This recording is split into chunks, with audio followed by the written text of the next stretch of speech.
Good evening everybody, a very good evening to all of you बच्चों. We are live, we are back with the Lakshya Gate 2022 batch and today we are going to study hydroelectric power plant. तो बेटा कल मैंने आपको thermal power plant समझाया, steam power plant समझाया, जिसके अंदर हमने देखा पावर जनरेशन कैसे होती है, क्या उसके पार्ट्स होते हैं, क्या चीजें आपको पता होनी चाहिए. और आज वही चीज करने वाले हैं हाइड्रो इलेक्ट्रिक पावर प्लांट के लिए. तो हो जाइए तैयार एकदम एक शानदार जानदार जबरदस्त जर्नी के लिए, क्योंकि 1 घंटे के अंदर हम लोग निपटा देने वाले हैं hydro electric power plant. Let me start by introducing myself. My name is Ankit Goyal. I got AIR1 twice in GATE. In 2014 and 2018, I was awarded President of India Gold Medal in the year 2013 when I graduated from IIT Indore. Till date, I have trained more than 1 lakh students in the online and the offline classes and presently working as a director at an academy for GATE department. Now, my dear, this all तो आप लोग मेरे बारे में जानते ही हो बेटा, but what matters the most is that we have an academy with us, standing with us, helping us empower each and every student of this country to get top rank in the examination. बेटा बिल्कुल बच्चे के घर घर तक education पहुंचा रहे हैं, और वो भी टॉप एजुकेटर्स के साथ. तो जो बच्चे ये कहते हैं ना सर हम कैसे कर पाएंगे, हमारे पास पैसा नहीं है, आज वो कहते हैं सर आप हमारी मदद करो, हम करके दिखाएंगे. और ऐसा मुमकिन किया है बेटा अनअकैडमी ने. लेकिन हमारे पास अनअकैडमी के जो इनिशिएटिव्स हैं वो सिर्फ यूट्यूब तक रिस्ट्रिक्टेड नहीं है, ये आपको मिलते हैं अनअकैडमी ऐप पे भी. तो बेटा फ्री ऐप है, डाउनलोड कर लो इमीडिएटली ऐप स्टोर या प्ले स्टोर से. और फ्री इनिशिएटिव में क्या मिलेगा, free quizzes, free test series, free classes और scholarship test in the form of combat. और कोई भी फ्री इनिशिएटिव का ताला खोलने के लिए कोड लगा देना अंकित ESE. कोई पैसा पे नहीं करना, बस कोड लगा के अनलॉक कर लेना. इसके अलावा बेटा देखो मेरी तो जितनी भी स्पेशल क्लासेस लास्ट ईयर में हुई हैं या इस ईयर मैं ले रहा हूं, आगे लेने वाला हूं, वो आपको इसी लिंक पे मिल जाती हैं. अपकमिंग में जाओगे तो आगे वाली मिलेंगी. और बाकी भी वेल डिफाइंड फोल्डर्स हैं जैसे PYQ, CTQ, इस तरह के फोल्डर आपको मिलेंगे.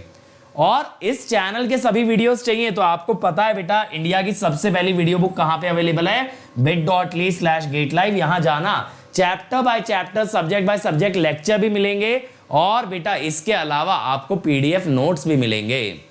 इसके अलावा आप चाहो तो आ सकते हो प्लस पे, क्योंकि वहां मिलेंगे इंडिया के सभी टॉप एजुकेटर के कॉम्प्रिहेंसिव के साथ क्रैश कोर्स. और ना सिर्फ इतना बेटा, कंटेंट के नाम पे हम देते हैं daily assignment, weekly quiz, test series और क्वेश्चन बैंक. कहीं बच्चे का कोई डाउट रह जाए तो हम सारे डाउट्स भी आंसर करते हैं. और एक सब्सक्रिप्शन में सारी ब्रांचेस और सारे बैचेस का ताला खुलता है. 1 year, 2 year, 3 year, foundation, placement, interview, PSU, AE. और अगर कोई क्लास मिस हो गई तो घबराना नहीं है, you can always see it recorded. But इससे भी आगे के सपने देखने वाले जाते हैं आइकॉनिक के लिए, क्योंकि वहां ये सब तो मिलता है, साथ में एक पर्सनल कोच मिलता है जिसका जॉब ही ये है कि आपकी उंगली पकड़ के आपको रैंक तक, आपके लक्ष्य तक ले जाना है.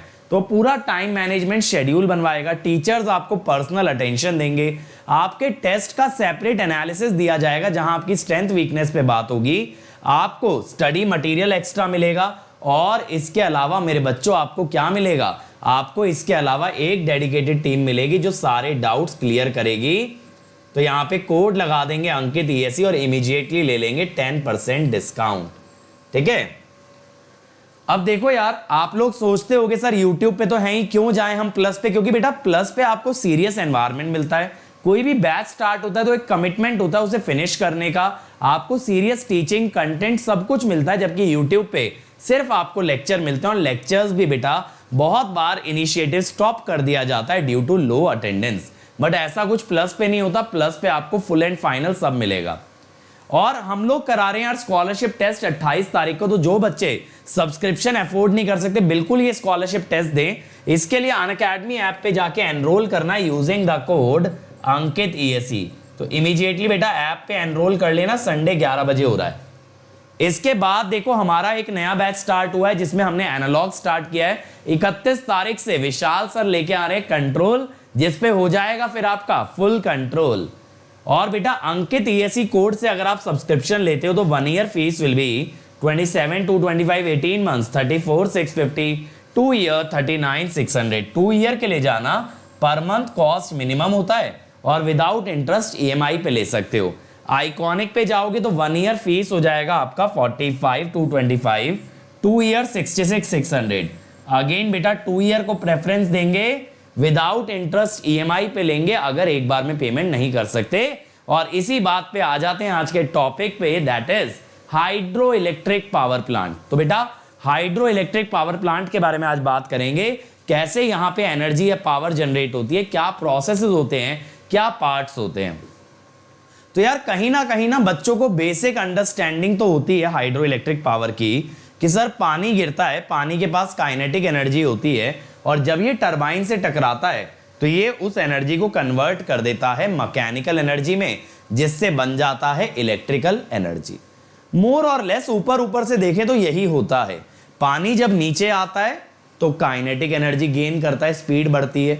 ये बढ़ी हुई स्पीड का पानी जैसे ही टकराएगा टरबाइन से, टरबाइन को घुमाएगा, टरबाइन के साथ जनरेटर का शाफ्ट घूमेगा, और जनरेटर का शाफ्ट घूमेगा तो जनरेटर किस में कन्वर्ट करेगा, इलेक्ट्रिकल एनर्जी। तो देखो यार, hydro electric power is obtained by converting potential energy, ये सीखना, potential energy in the height of water to kinetic energy of turbine, and then synchronous machine convert this energy to electrical. देखो अब यहां पे देखो, ये जो वाटर इनटेक है, इससे पानी नीचे आ रहा है, ये जो बेटा पानी नीचे आ रहा है तो ये हाइट से गिरने पे, यस बेटा बिल्कुल ईएससी प्रीलिम्स के लिए काफी है। देखो जब ये पानी हाइट से गिर रहा है तो ये पानी हाइट से गिरते हुए काइनेटिक एनर्जी गेन करेगा। तो हाइट पे क्या था, पोटेंशियल एनर्जी mgh, नीचे आया तो बन गई काइनेटिक एनर्जी।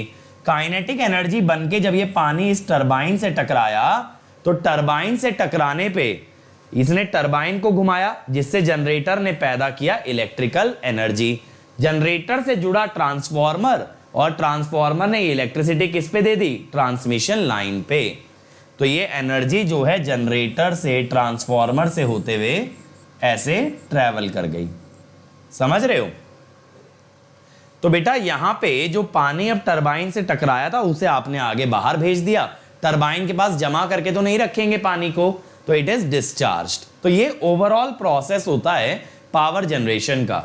यहां पे देखो ये फॉर्मूला इंपॉर्टेंट होता है, WQH इंटू ईटा। ईटा यहां पे ये जो है ना n बन गया, ये ईटा है।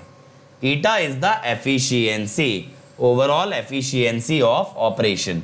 W क्या है, specific weight of water. Specific weight का मतलब क्या होता है, डेंसिटी। डेंसिटी जो कि अक्सर होती है 1000 kg पर मीटर क्यूब, 1000 kg पर मीटर क्यूब। Q होता है रेट ऑफ फ्लो, पानी कितनी स्पीड से फ्लो कर रहा है। H होता है हाइट इन मीटर, बेटा ये H है, जितनी हाइट से पानी आ रहा है दैट इज H, ठीक है। तो हाइट, इसे हेड भी बोलते हैं, इसे और क्या बोलते हैं, हेड, हेड भी बोलते हैं। तो दैट इज द हाइट, ठीक है। और ये जो हाइट है ना, एक्चुअली हमें यहां से मेजर करनी चाहिए, ठीक है। जितना रास्ता पानी ट्रेवल कर रहा है उसकी हाइट हमें लेनी चाहिए, तभी हम कहेंगे mgh is equal to half mv square. This is very very important for numerical, एक इकलौता फॉर्मूला है पूरे हाइड्रो इलेक्ट्रिक पावर प्लांट के अंदर। अब देखो मेरे भाई, फैक्टर्स क्या क्या होते हैं before constructing. Capital cost of a plant, कि भाई कितना खर्चा आएगा, कैपिटल कॉस्ट माने इन्वेस्टमेंट। जैसे प्लांट कंस्ट्रक्ट करोगे तो जमीन भी लोगे यार, फिर उसमें बिल्डिंग का मटेरियल भी यूज होगा, लेबर भी लगेगी, ये सारा इन्वेस्टमेंट लगता है, ये सारा इन्वेस्टमेंट लगता है। अब आप एक चीज सोचो ना, आप घर बनाते हो तो आप फ्लैट परचेज करते हो या जमीन परचेज करते हो, मान लो फ्लैट किया, फिर आपने इंटीरियर लगाया, तो ये सारा कैपिटल कॉस्ट है। फिर capital cost of erecting and maintaining transmission line, वहां से ट्रांसमिशन लाइन भी आप निकालोगे, क्योंकि जो पावर जनरेट हुई उसे ग्रिड से तो जोड़ोगे ना, उस पावर को ट्रांसपोर्ट तो करोगे, जनरेट करके रख तो लोगे नहीं कि भैया अब ये पावर मेरी हो गई, नहीं, उसको भेजना पड़ेगा transmission line. Energy generation cost comparison, यानी कि हम हमेशा क्या चाहते हैं, cost of energy generation should be minimum. मैंने बताया था ना, अगर कॉस्ट बेटा कम नहीं होगी तो फिर प्रॉब्लम क्या है कि आपकी पावर कोई खरीदेगा नहीं।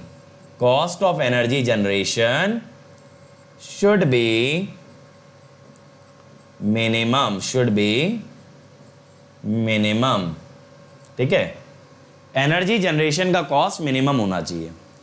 अब एलिमेंट्स क्या क्या होते हैं, जैसे कल हमने थर्मल में देखा था ना, हमने ये भी देखा था कन्वेयर बेल्ट के थ्रू हम लोग कोल को ट्रांसपोर्ट करते हैं, फिर हॉपर्स भी होते हैं उसके अंदर, इकोनोमाइजर होता है, बॉयलर होता है, प्री हीटर होता है, रीहीटर होता है, कंडेंसर होता है। इसी तरह से हाइड्रो इलेक्ट्रिक पावर प्लांट के एलिमेंट्स क्या होते हैं। अब देखो सबसे पहले स्टोरेज रिजर्वॉयर। बेटा स्टोरेज रिजर्वॉयर वो जो पानी को स्टोर करके रखता है। देखो हाइड्रो इलेक्ट्रिक पावर प्लांट या तो बरसात के सीजन में चले कि बारिश आएगी तो पानी आएगा तो ये काम करेगा, लेकिन अगर आप चाहते हो हर मौसम आम की तरह ये भी हर मौसम बिजली पैदा करे तो आपको पानी स्टोर करके रखना पड़ेगा रिजर्वॉयर में, ठीक है। तो रिजर्वॉयर जो हम बनाते हैं पानी का, उसके आगे डैम कंस्ट्रक्टेड रहता है। डैम का काम क्या होता है, डैम का काम होता है पानी को हेड देना। हेड माने हाइट देना। पानी अगर सीधे फ्लो कर गया तो काइनेटिक एनर्जी ज्यादा नहीं आई, लेकिन पानी अगर ऊपर से बहा इस तरह से, पानी अगर ऊपर से नीचे आया तभी तो बेटा काइनेटिक एनर्जी गेन करेगा। तो पानी को हाइट या पोटेंशियल एनर्जी कौन देता है, डैम, ठीक है। It stores the water during excess flow period that is rainy season. Rainy season के अंदर ये पानी को स्टोर करता है, और जब पानी की सप्लाई कम होती है लीन फ्लो पीरियड में, तब ये पानी को सप्लाई कर देता है टरबाइन के लिए। तब ये पानी को सप्लाई कर देता है बेटा टरबाइन के लिए। तो यानी जब बरसात आती है तो स्टोर करता है, और जब बरसातें नहीं होती तो पानी सप्लाई करता है। डैम का काम क्या है, it creates artificial head by raising water surface of the stream, but it also provides pondage या स्टोरेज फैसिलिटी। ये पानी की हाइट को भी बढ़ाता है। पानी यहां होता लेकिन इसने जमा करके ऊंचा कर लिया, और साथ साथ जमा करने की कैपेबिलिटी भी देता है, ताकि जब बरसातें ना हो तब आपका पानी सप्लाई हो सके।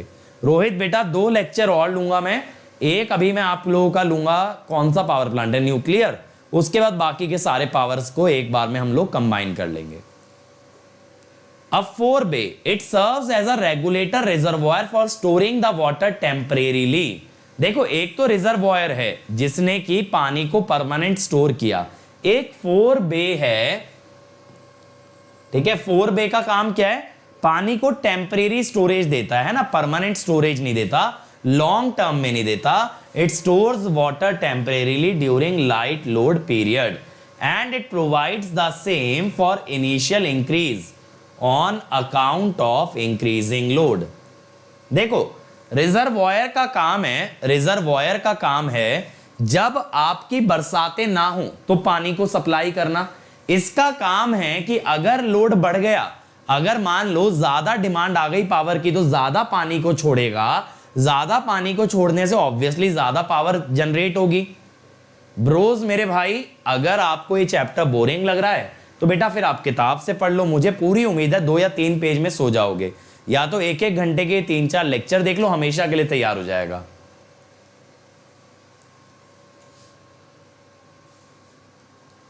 राज बेटा जनरेटर के शाफ्ट की स्पीड हमेशा सेम रहती है, भले ही टरबाइन पे पानी जो है कितनी भी स्पीड से टकराए, टरबाइन पे जो पानी ज्यादा टकराएगा वो ज्यादा टॉर्क अप्लाई करेगा, ठीक है, ज्यादा टॉर्क अप्लाई करेगा।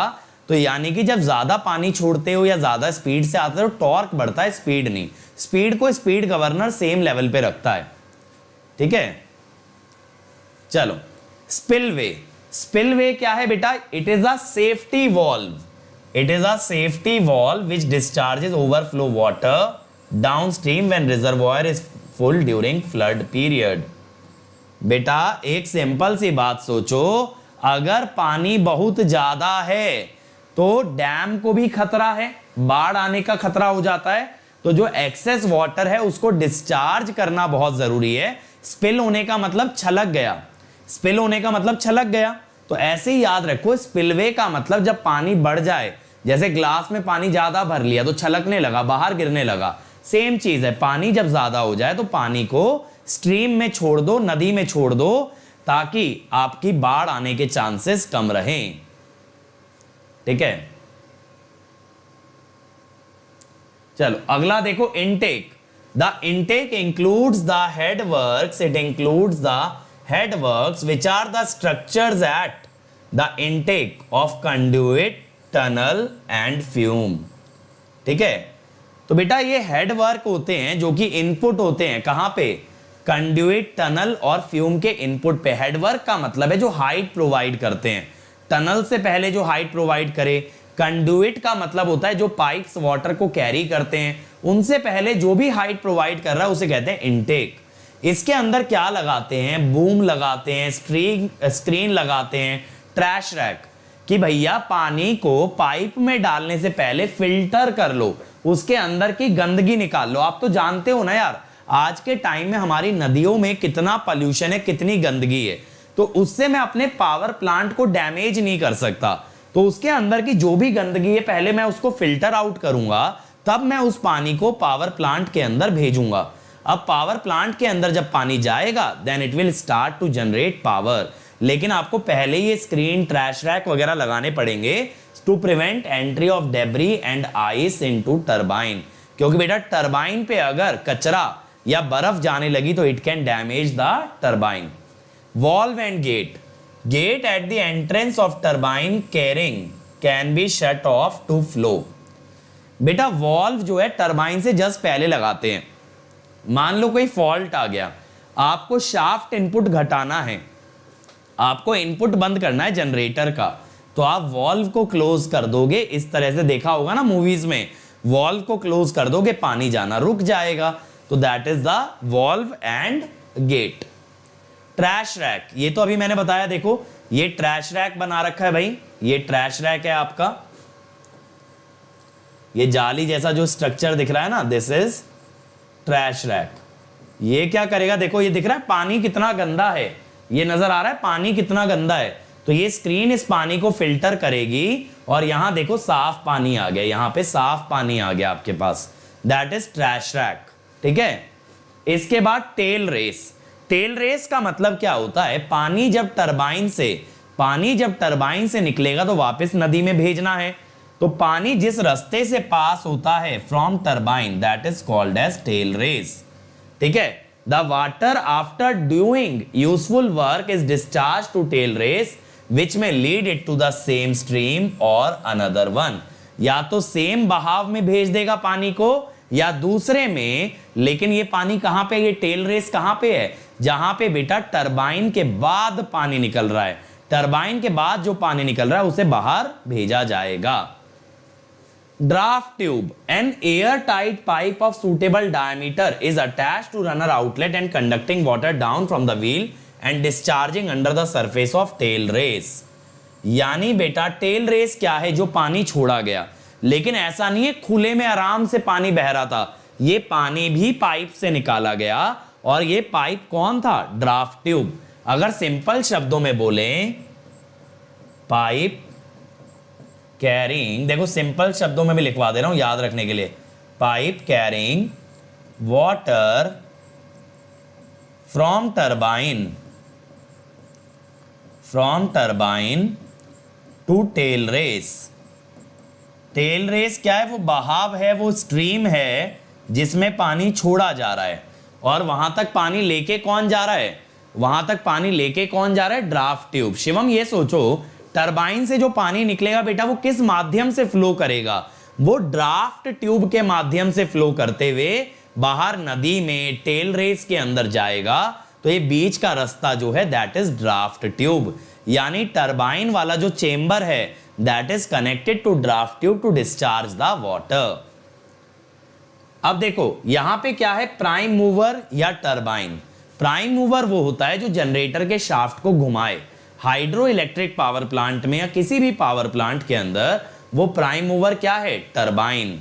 प्राइम मूवर क्या है, टरबाइन। शिवम मैंने अभी बताया बेटा स्पिलवे, कि डैम में जब पानी ज्यादा हो जाता है तो छलकने या बाढ़ आने का खतरा होता है, इसीलिए उस पानी को डिस्चार्ज कर देते हैं बाय मींस ऑफ स्पिलवे।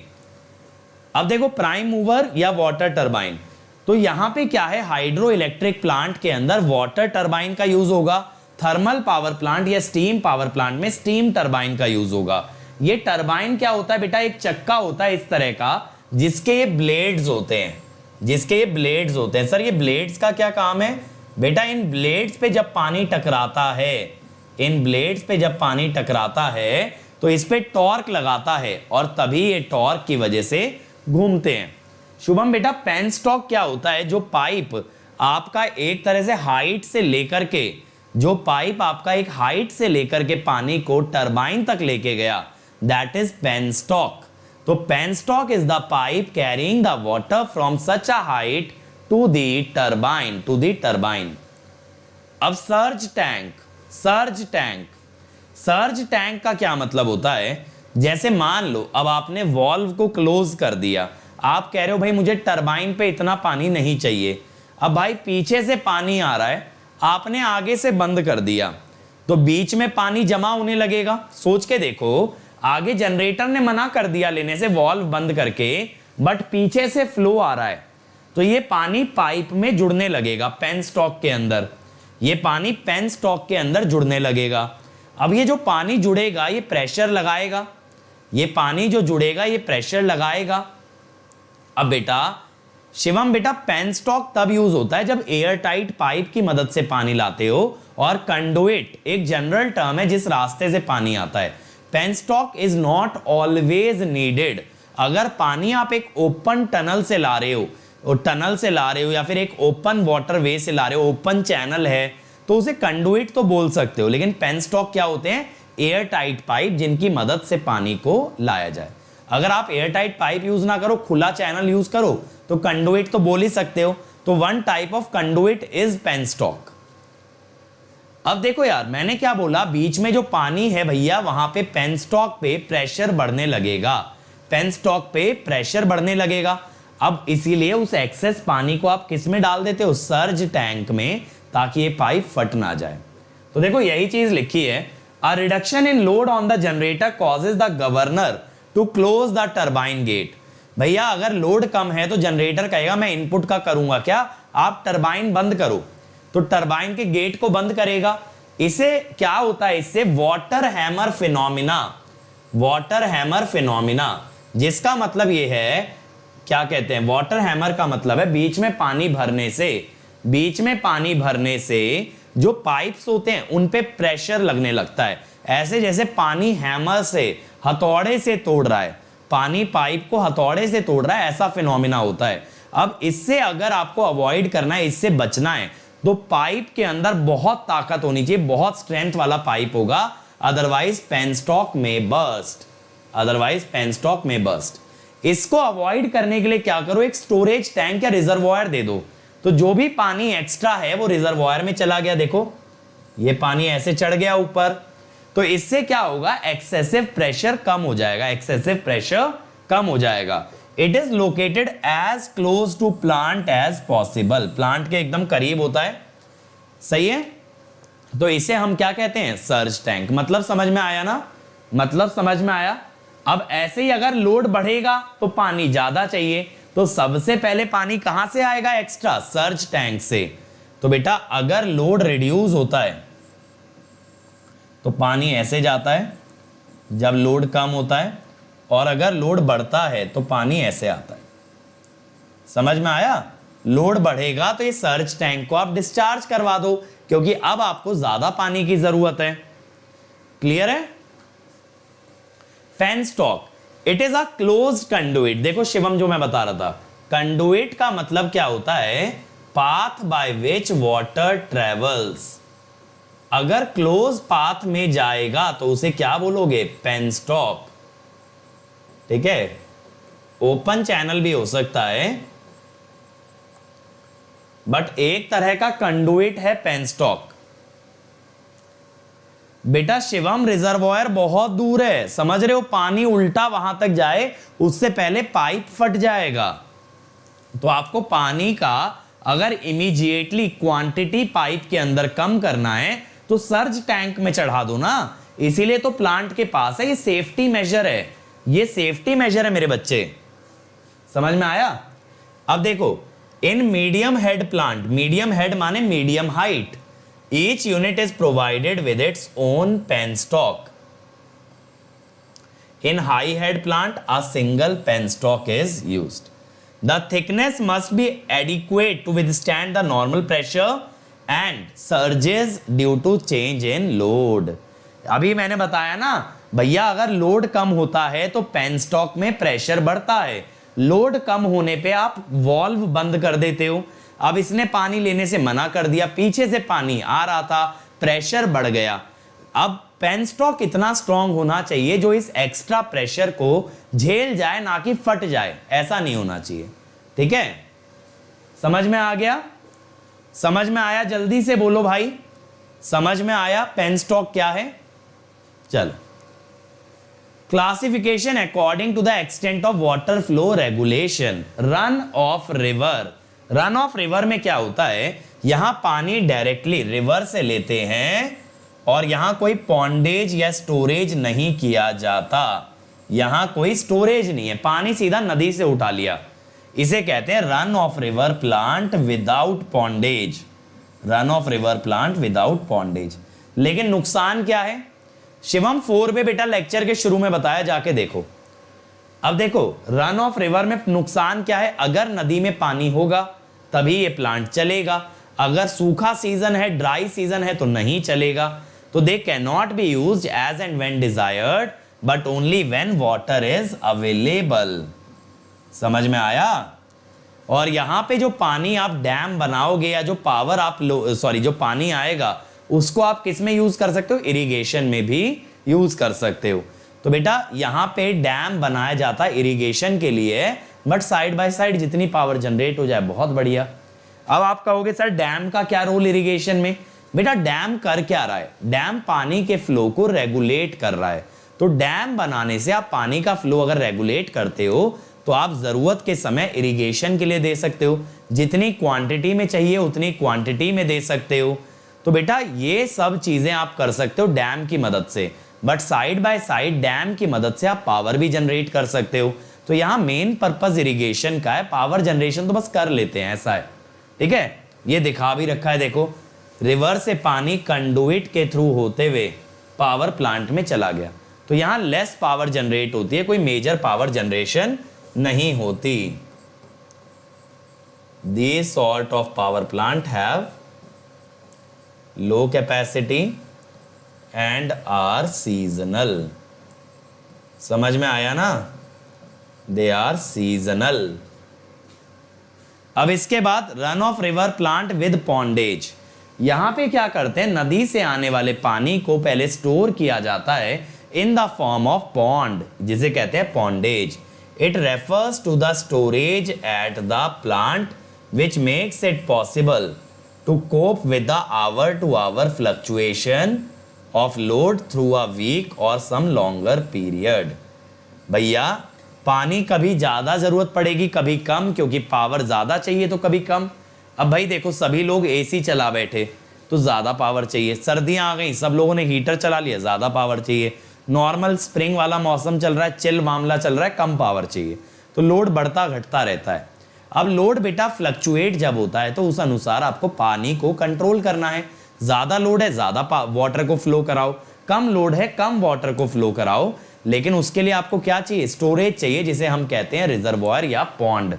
ठीक है, तो यहाँ पानी को पावर प्लांट से पहले स्टोर करा लेते हैं। अब जितना बड़ा पॉन्ड उतने ज़्यादा समय तक इस पानी का यूज़ कर सकते हो, छोटा पॉन्ड तो कम समय तक यूज़ कर पाओगे। तो यही बोला है, पीरियड किस पे डिपेंड करता है? Size of pondage. तो बेटा ये बेस लोड की तरह भी काम कर सकता है और पीक लोड की तरह भी काम कर सकता है, क्योंकि पीक लोड में जब ज्यादा लोड आया तो आपने ज्यादा पानी को भेज दिया। अब reservoir power plant, reservoir power plant यानी कि यहां पे पानी को पहले स्टोर करेंगे डैम की मदद से। यहां छोटा मोटा स्टोरेज नहीं बना रहे पॉन्ड की तरह, पूरा डैम खड़ा किया जा रहा है जिसकी मदद से पानी को बहुत ह्यूज अमाउंट में रोका हुआ है। जैसे अब आप यहाँ पे देखो, आप यहाँ पे देखो ये कितना पानी यहाँ पे रुका हुआ है। जैसे ही डैम के दरवाजे खुले कितनी तेजी से ये पानी आपका नीचे की तरफ बह रहा है। पॉन्ड तो क्या है? छोटा मोटा। पॉन्ड तो क्या है? छोटा मोटा एक स्टोरेज है, लेकिन डैम बहुत ज्यादा बड़े लेवल पे होता है। Love you Vinayak sir. ज्यादा डिस्चार्ज टरबाइन की स्पीड बढ़ती है? नहीं शिवम, वहां पे स्पीड गवर्नर टरबाइन की स्पीड को मेंटेन करता है, टॉर्क बढ़ता है ज्यादा पानी से। ठीक है, समझ आया? बड़ा रिजर्वॉयर है, डैम और कुछ नहीं है। Classification according to water head. Low head power plant, low head माने जिनकी हाइट कम होती है। इसमें क्या होता है, it consist of a dam across the stream to backup the river and create a fall. तो यहां एक डैम खड़ा करके फॉल क्रिएट करते हैं, ठीक है। It is created near the dam so no surge tank is required. Power plant खुद डैम के बहुत करीब है। सर्ज टैंक कब रिक्वायर्ड होता है, जब रिजर्वॉयर काफी दूर होता है। जब रिजर्वॉयर काफी दूर होता है तो सर्ज टैंक लगाना पड़ता है लोड वेरिएशन के लिए। यहां पे फ्रांसिस, प्रोपेलर और कपलन तीनों टरबाइन यूज हो सकती हैं, ठीक है। लेकिन यहां पे हाइट कम है, हाइट कम है। पावर का फॉर्मूला क्या था, WQH ईटा। तो अगर बेटा H कम है तो फॉर सेम पावर Q ज्यादा चाहिए, फॉर सेम पावर Q ज्यादा चाहिए। तो वही हमने बोला, यहां पानी का बहाव ज्यादा होना चाहिए, तभी आप उतनी पावर जनरेट कर पाओगे, ठीक है। तो देखो जैसे ये दिखा रखा है, रिवर फ्लो सीधा टरबाइन पे गया, या फिर आपने डैम कंस्ट्रक्ट करके यहाँ पे हाइट बढ़ा ली, या फिर बेटा यहाँ पे एक बहुत ऊंचा डैम खड़ा कर दिया तो हाई हेड हो गया। अगर रिवर के पानी को डायरेक्टली टरबाइन पे भेजोगे लो हेड, छोटा मोटा डैम खड़ा करोगे मीडियम हेड, बहुत ही ऊंचा डैम खड़ा करोगे हाई हेड। तो लो हेड के अंदर हाइट कम है, इसीलिए रिवर का बहाव तेज होना चाहिए, तभी पावर जनरेट हो पाएगी।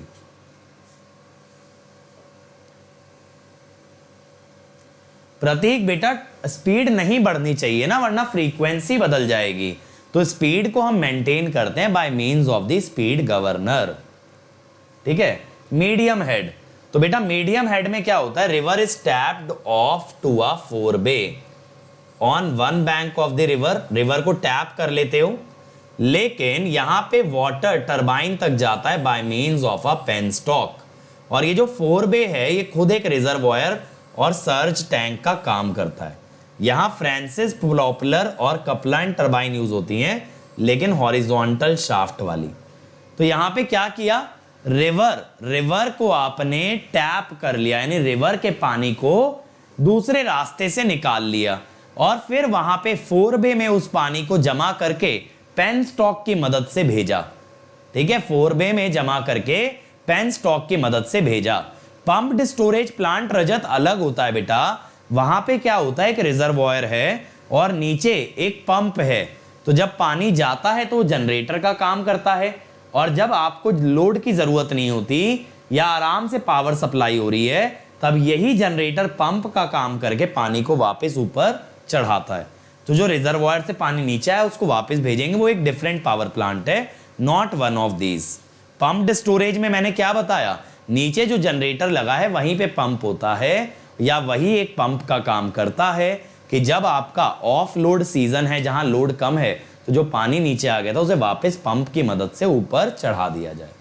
हाई हेड, तो यहां पे बेटा steep lateral valley can be dammed and a reservoir for storage of water is formed. यहां पे बेटा एक ऐसी वैली जो कि बहुत स्टीप है, वहां पे आप डैम खड़ा कर दो। देखो ये देख रहे हो ना, ये स्टीप वैली है, यहां आपने एक डैम खड़ा कर दिया और रिजर्वॉयर बना लिया।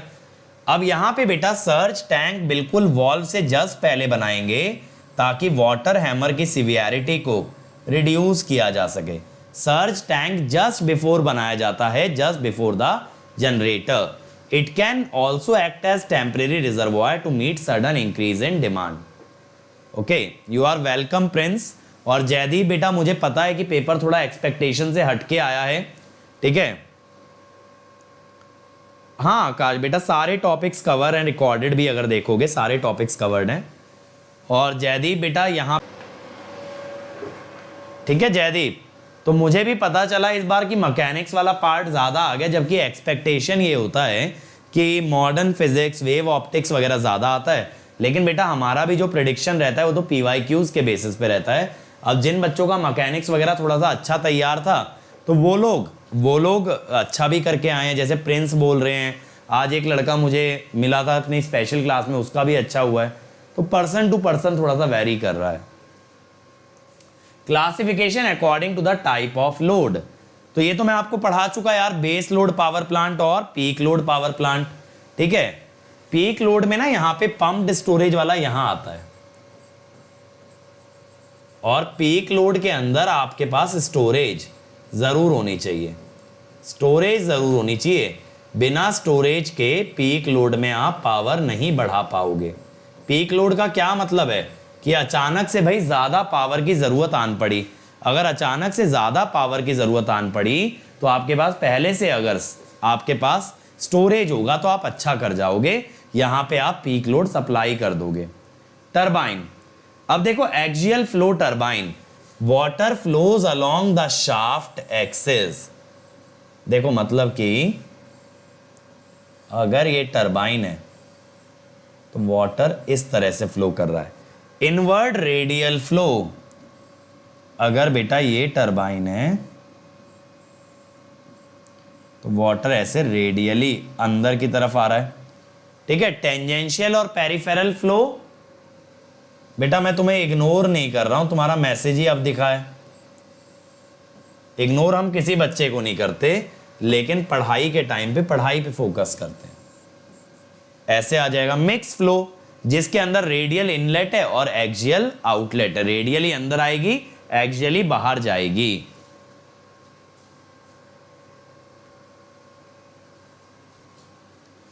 प्रतीक बेटा इसीलिए पंप्ड स्टोरेज को पीक लोड के टाइम पे ही तो यूज करते हैं, वैसे इन जनरल यूज नहीं करते ना मेरे भाई। अगर लोड एकदम से आन पड़ा तब आपके पास क्या स्टोरेज है, आप अच्छा कर लोगे, लेकिन अगर आपका लोड हाई नहीं है तो उसको बंद ही रखोगे, मजबूरी में चलाते हैं। वाटर टरबाइन, इंपल्स टाइप और रिएक्शन टाइप। जब यहां प्रेशर की मदद से आप काइनेटिक एनर्जी बनाते हो थ्रू अ नोजल, यानी देखो ऐसे ना नोजल लगा लोगे। अब आपको क्या पता है, अगर पानी का यहां फ्लो ज्यादा है तो एरिया कम होने से स्पीड बढ़ती है। कंटिन्यूटी इक्वेशन लगा लो ना भाई, कंटिन्यूटी इक्वेशन लगाओ। यहां पे V1 है, A1 is greater than A2, तो V2 is greater than V1। Continuity equation. तो हम काइनेटिक एनर्जी या स्पीड किसकी मदद से बनाते हैं? हम बनाते हैं bye means of a nozzle, उसे कहते हैं इंपल्स टाइप। रिएक्शन टाइप क्या होता है? पानी का प्रेशर और उसकी वेलोसिटी मिल करके टरबाइन चलाती हैं। नहीं बेटा रणवीर, मैं सिर्फ types of power plant cover कर रहा हूं। बेटा कोई भी पावर प्लांट पहली बात तो हम डिटेल में ही कवर कर रहे हैं, और ज्यादा डिटेल में जाना है तो जेबी गुप्ता से देख लो, बट इतना ज्यादा पावर प्लांट को डिटेल में पढ़ के किसी एग्जाम में काम नहीं आएगा। ठीक है, पेल्टन व्हील। अब ये डिफरेंट टाइप की टरबाइन है। देखो ये पेल्टन व्हील आपको दिखा रखा है किस तरह से होता है। यहां पे दिख रहा है कटोरे टाइप स्ट्रक्चर बना रखे हैं, ये बकेट टाइप स्ट्रक्चर बना रखे हैं। तो क्या बोला है? It is suitable for high head and low flow, जहां वेलोसिटी कम है, हाइट ज्यादा है। यहां पे इलिप्टिकल बकेट होती हैं अलोंग पेरीफेरी ऑफ टरबाइन। ठीक है, majority are horizontal shaft type. impulse type have long penstock and it is not suitable for head below 200 meter. तो आपको क्या क्या पॉइंट याद रखना है? एक तो ये और ये, बस इतना, ये 3 पॉइंट। 200 मीटर से नीचे काम नहीं देगा। ठीक है, दूसरी बात हाई हेड और लो फ्लो पे काम करना है, और यहां पे इलिप्टिकल बकेट का यूज होता है। Francis turbine, it is an inward mixed flow type of reaction turbine. Mix flow में क्या था? रेडियल और एक्सियल दोनों था। तो ये मीडियम हेड और मीडियम फ्लो पे यूज होती है, मीडियम हेड और medium flow. Very important point. यहां पे वेलोसिटी और प्रेशर की मदद से पावर जनरेट करते हैं। देखो जहां फ्लो ज्यादा होता है वहां वेलोसिटी का मेजर रोल है, जहां हाइट ज्यादा होती है वहां प्रेशर का ज्यादा रोल है, लेकिन बेटा यहां दोनों के रोल से हम लोग यूज करते हैं। ठीक है, तो यहां पे देखो ये आपको दिखा भी रखी है फ्रांसिस टरबाइन, फ्रांसिस टरबाइन। यहां पे एफिशिएंसी कितनी होती है 92%, और ये हॉरिजॉन्टल वर्टिकल दोनों फॉर्म में जनरेट कर सकते हैं। और यहां ऑल्टरनेटर इसके ऊपर होता है, यहां ऑल्टरनेटर आएगा, ठीक है।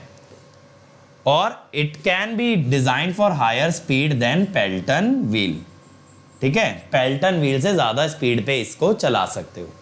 कपलन टरबाइन, कपलन टरबाइन के अंदर क्या होता है भाई, it is a reaction type turbine and has governing mechanism same of Francis turbine, ठीक है। यहां वाटर एक्सियली स्ट्राइक करता है, देखो वाटर जो है एक्सियली स्ट्राइक कर रहा है, ये एक्सिस है ना, ऐसे जा रहा है पानी ऊपर से नीचे की तरफ एक्सियल, तो पानी एक्सियली स्ट्राइक करता है। ड्यू टू हाई स्पीड ये लो हेड और लार्ज फ्लो के लिए यूज की जाती है। यहां पानी बहुत स्पीड से टकराना चाहिए, ऊपर से नीचे की तरफ जाके टकराएगा, तो यहां हाई स्पीड चाहिए, लेकिन हाइट कम भी हो तो भी चलेगा।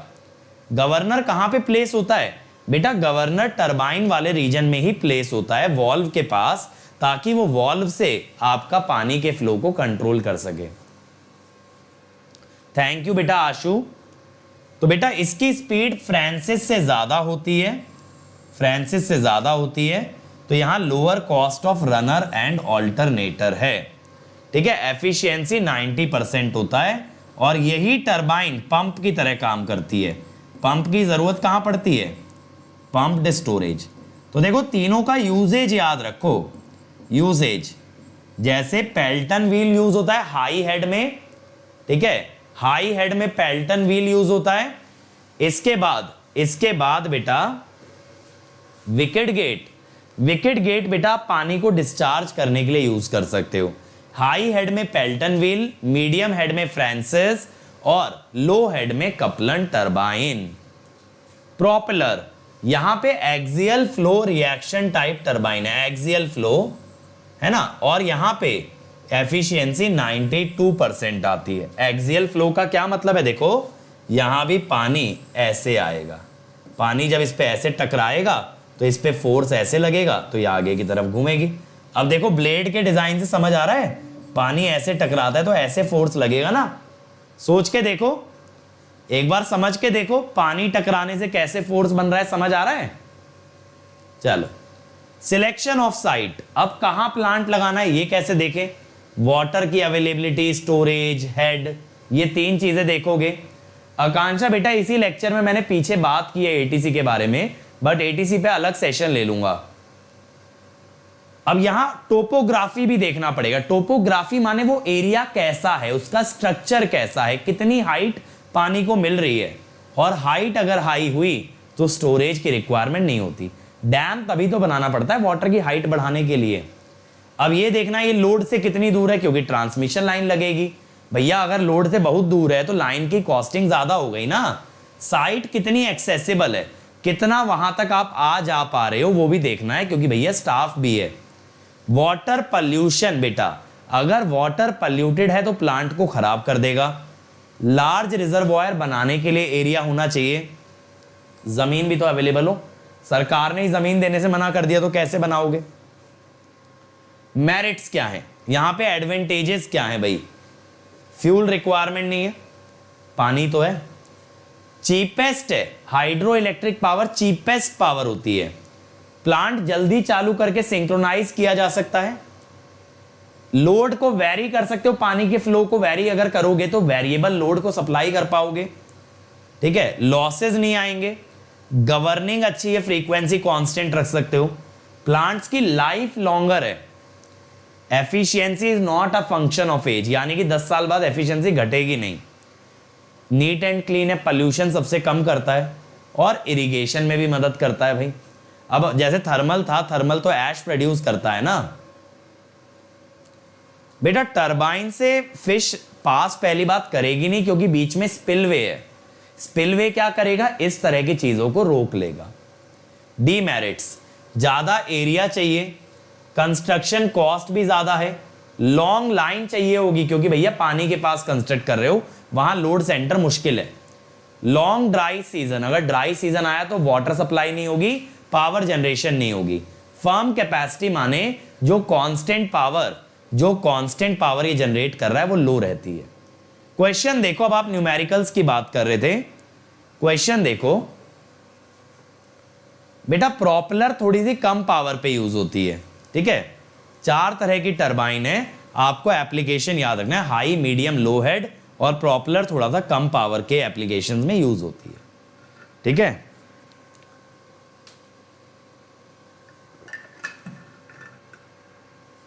बनाओ भाई, क्या बोला है? It is supplied from a reservoir of capacity this at a head of 150 meter. Determine total energy available in kilowatt hour if efficiency is 70%। 70% efficiency पे कितनी पावर जनरेट होगी? उम्मीद बेटा उस पे ज्यादा बच्चे आ भी नहीं रहे थे, ज्यादा बच्चे लेक्चर भी नहीं देख रहे थे, इसलिए बंद कर दिया। आपको यही तो समझना है यूट्यूब वालों को, बेटा कोई भी चीज चलेगी तब जब स्टूडेंट होंगे, स्टूडेंट नहीं होंगे तो उसका हम चला के करेंगे क्या बेटा? समझ गए? अब वहां बच्चे आते ही नहीं थे यार, क्लास चलती थी, कभी 2 बच्चा, कभी 4 बच्चा, कभी 5 बच्चा, तो इसीलिए बंद कर दिया। जल्दी बताओ टोटल एनर्जी कितनी होगी?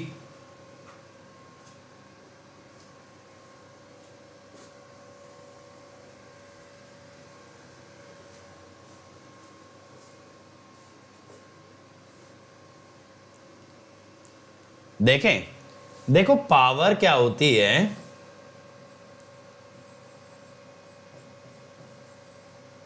WQH ईटा। देखो मैंने शुरू में फॉर्मूला बताया भी था, अगर आप देखोगे, अब तो बहुत पीछे रह गया।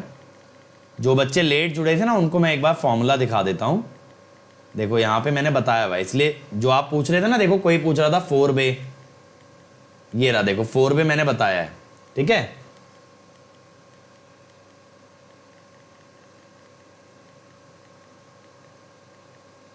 देखो ये ग्रेविटेशनल एक्सेलरेशन की वैल्यू होती है 9.81, ठीक है।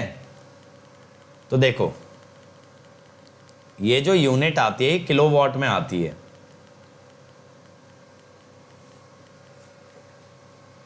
नाइन 9.81, लेकिन ये ध्यान रखना ये किलोवाट में आ रही है, और ये क्या है? Flow rate.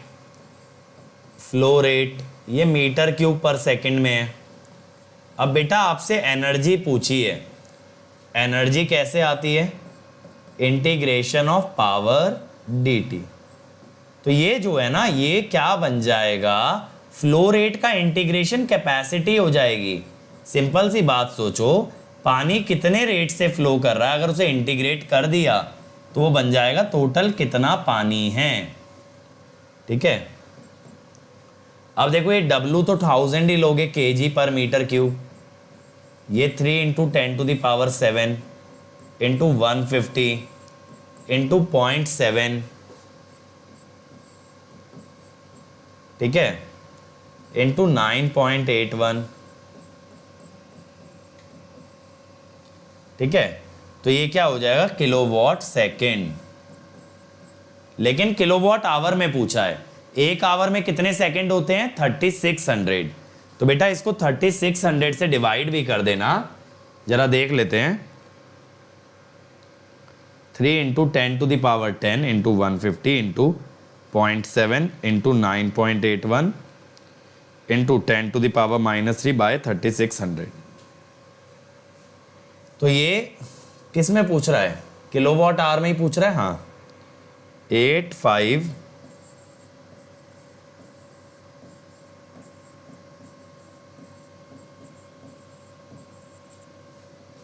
यही बन रहा है, यही बन रहा है क्या? जल्दी बताओ।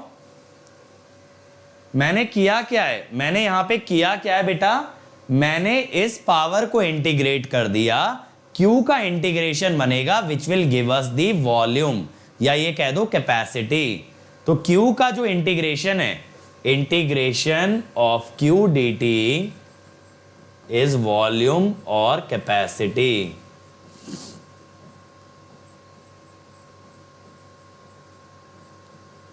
ठीक है, 0.8583, क्या हुआ 10 की पावर 4 बोल रहे हो,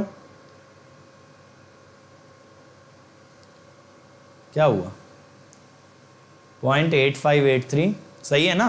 चलो अगला देखो, for harnessing low water head the suitable hydraulic turbine. Low water head पे किसको यूज करोगे भाई,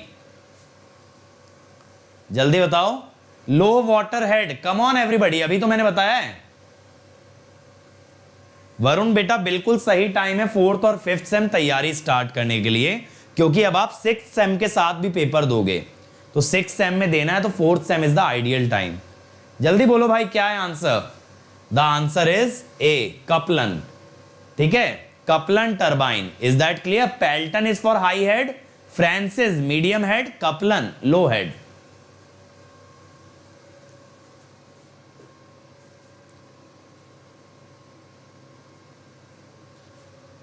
अगला बताओ यार। अमन बेटा अगर मैं तुम्हें ये बोलूं इसी उम्मीद पे तुम पढ़ाई करोगे, हम पढ़ा देंगे, तो तुम पढ़ लोगे नहीं ना। मैं जानता हूं उम्मीद पे दुनिया कायम है, बट उम्मीद पे एक हद तक काम हो सकता है यार। कितना ऑप्टिमिस्टिक रहेगा कोई बंदा, सोचने वाली बात है। The power output depends on 3 parameter. क्या क्या 3 पैरामीटर, कौन से ऐसे पैरामीटर है जिन पे पावर डिपेंड करती है। कम ऑन एवरीबॉडी, अभी लगा के आए हो सवाल। कौन से ऐसे पैरामीटर हैं जिन पे पावर डिपेंड करती है। बहुत ही बढ़िया, B, head discharge efficiency, Q H eta. Which of the following is a high head turbine. High head वाली कौन सी है भाई, फटाफट। ये तो बेटा एक एक नंबर के क्वेश्चन है, ऐसी फोड़ दोगे। कौन सी है हाई हेड,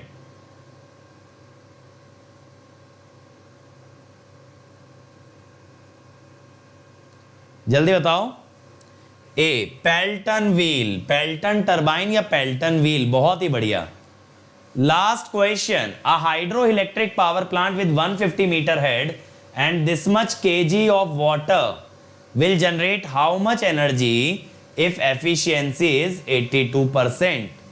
करो, यहां वाटर आपको देखो केजी में दे दिया है, थोड़ा सा दिमाग लगाना, पिछले क्वेश्चन जैसा ही है बट कहीं ना कहीं उससे इजी है। करो भाई,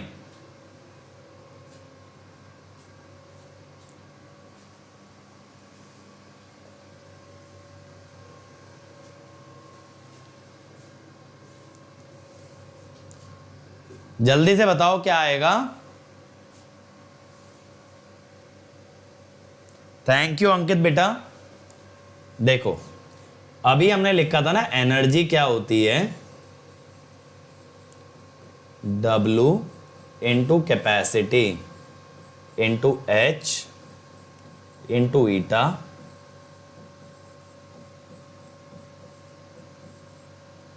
और ये होती है किलोवाट सेकंड में। अब देखो डेंसिटी इंटू कैपेसिटी, ये हो जाएगा मास। कैपेसिटी माने volume, volume into density will give you mass. 8 into 10 to the power 9 into H, H क्या है 150 meter, efficiency 0.82, 9.81 into 10 to the power -3। अब किलोवाट आवर में चाहिए भाई आपको, तो आपने ना 3600 से डिवाइड भी कर दिया। ठीक, मैं एक बार कैलसी में चेक कर लेता हूं। 8 इंटू 150 इंटू 0.82 इंटू 9.81 इंटू 10 की पावर -6 आएगा, डिवाइडेड बाय 3600, 2.68।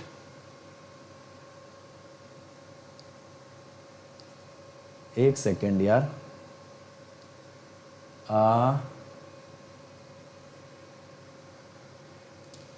इसमें सी क्यों आ रहा है आप लोगों का, बताना अगर कुछ मिस्टेक कर रहे हैं हम।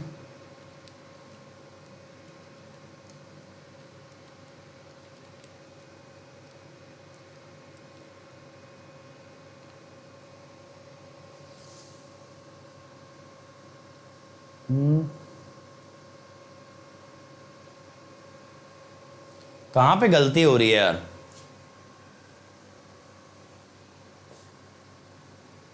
कहां पे 10 की पावर 6 आएगा?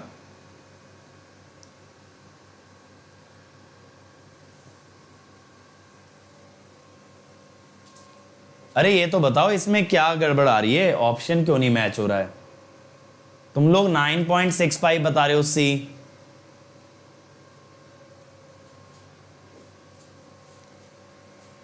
जल्दी बोलो, कुछ कैलकुलेशन एरर है क्या?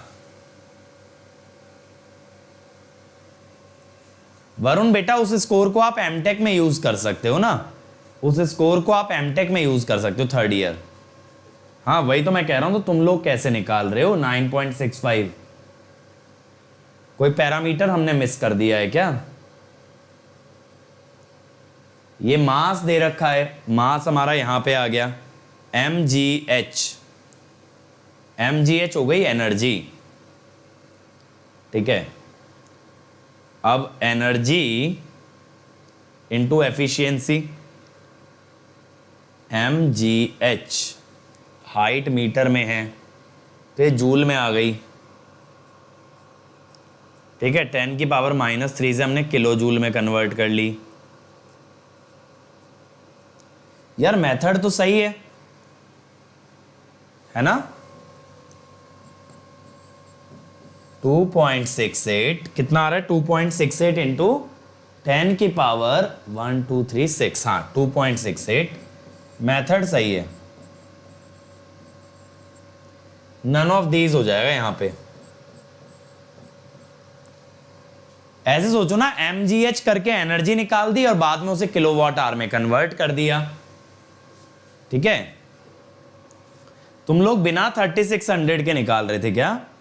तो किलोवाट सेकंड बनेगा ना बिना 3600 के तो यार। हाँ फिर तो 9.65 इंटू 10 की पावर 9 आ जाएगा। हाँ हाँ हाँ सही बात है, तो इसका आंसर यही आना चाहिए 2.68, नन ऑफ दीज। क्लियर है? चलो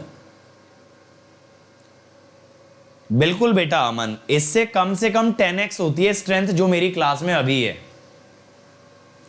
थैंक यू रणवीर बेटा।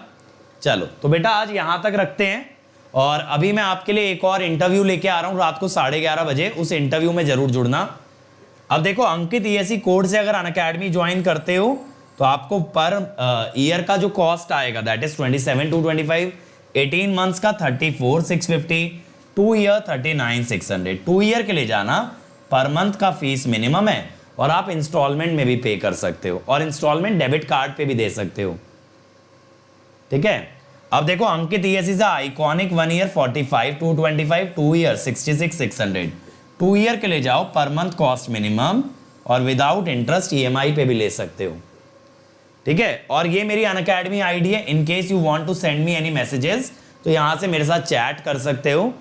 और ये है मेरा टेलीग्राम चैनल t.me/gateair1, ठीक है। और अंकित गेट के नाम का मेरा ग्रुप है जहां पे आप डाउट डिस्कस कर सकते हो, और मुझे फेसबुक इंस्टाग्राम पे आप फॉलो कर सकते हो। My ID is SSGIIT। कोई आपको सब्सक्रिप्शन रिलेटेड क्वेरी है तो नंबर है 7089047561। So thank you everybody, like share subscribe दबा के ठोक देना, ज्यादा से ज्यादा बच्चों तक पहुंचाओ इस इनिशिएटिव को। 2 लेक्चर और लगाएंगे, कल बात करेंगे न्यूक्लियर पावर की। Thank you.